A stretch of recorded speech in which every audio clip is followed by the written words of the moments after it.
আসসালামু আলাইকুম। আশা করছি সবাই ভালো আছেন, সুস্থ আছেন। আমি আজকে খুব হতাশা নিয়ে কিছু কথা শেয়ার করব।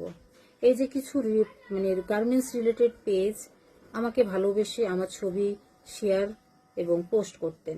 আপনাদের ভালোবাসার কারণেই আমি এত দ্রুত সোশ্যাল মিডিয়াতে পরিচিতি পাই। আর আজ তারাই আমার ছবিতে ক্রস চিহ্ন দিয়ে পোস্ট করতেছেন আমার এখানে নাকি বেতন বোনাস ইস্যু আছে। এটা আপনারা সমালোচনা থেকেই করতেছেন। আমার এখানে 600 জন লোক, আমার 6টা লাইন। 600 জন লোক যদি একত্রিত হয় সেই জায়গায় মাটি দেখা যাওয়ার কথা না। অথচ একটু ভালো করে খেয়াল করে দেখবেন, আনরেস্টের জায়গায় সর্বোচ্চ 50 থেকে 55 জন লোক ছিল। এরা এই ঘটনাটি ঘটিয়েছে এবং এরা ইচ্ছাকৃত করেছে, আমার ইমেজ নষ্ট করেছে। যাচাই বাছাই না করে সমানে শেয়ার করতেছেন। যে ছেলেটাকে জুতা উঠাইছি ওই ছেলেটা শুরু থেকেই হট্টগোল শুরু করেছিল, অথচ ওর চাকরির বয়স মাত্র 18 দিন। আর যে মেশিন দিয়ে আমরা রুটি রোজি করি, শ্রমিকের রুটি রোজগার হয়, ওই মেশিনে যদি লাথি মারে, এইটা শোনার পরে কোনো মালিকের মাথা ঠিক থাকে?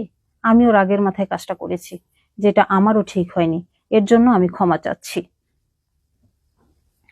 আমার গার্মেন্টস করেছি, কর্মসংস্থান করেছি, যেখানে আমার বকেয়া নেই, বোনাস দেওয়া কমপ্লিট, সেখানে গুটি কয়েক লোক ভাঙতি মাসে জয়েন করে তারা তাদের অন্যায্য দাবি করে।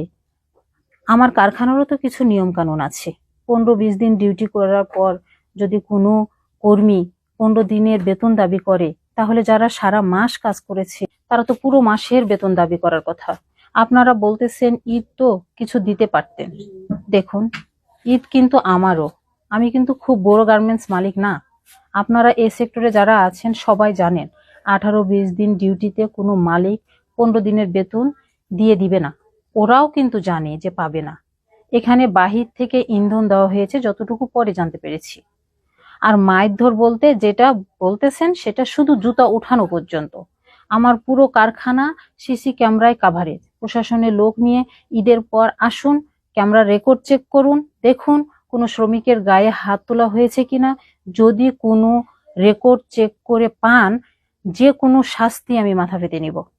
খুব আঘাত পেয়েছি যারা না বুঝে আমার ছবি দিয়ে নেগেটিভ পোস্ট করতেছেন। আমার অনেক শখ করে কারখানা করেছি, শ্রমিকদের সাথে মিশেছি। শ্রমিকদের সাথে মিশার একটাই উদ্দেশ্য ছিল আমার, আর সেটা হলো এই সেক্টরের মেয়েদেরকে সমাজ বাঁকা চোখে দেখে, ওইটা থেকে সমাজের দৃষ্টি ঘুরানো। এখন দেখতেছি আমাকে এই সেক্টর থেকে দৃষ্টি ঘুরাতে হবে। যাদের নিজের হাতে আদর করি তারাই অন্যের প্ররোচনায় সাপের মতো ফানা তুলে দাঁড়ায়। খুব আঘাত পেয়েছি ওই দিন, খুব আঘাত পেয়েছি যারা যাচাই বাছাই না করে নেগেটিভ পোস্ট গুলো করতেছেন।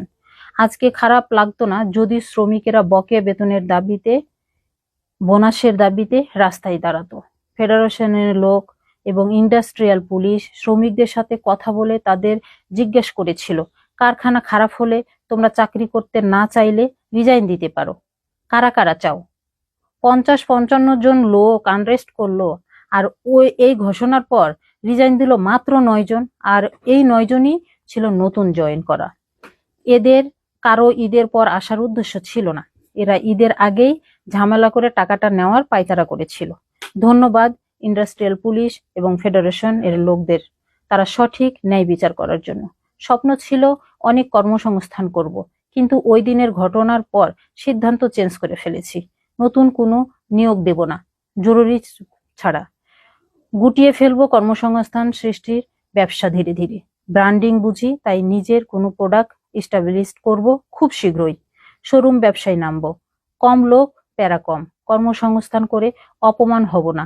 যারা এই শ্রমিকদের ইন্ধন দিয়ে আনরেস্ট করায়, দেখি কতজন শ্রমিককে তারা কর্মসংস্থান দিতে পারে। এমন একটা অবস্থা যেন কারখানা দিয়ে পাপ করেছি। সহজে গোটাতে পারবো না।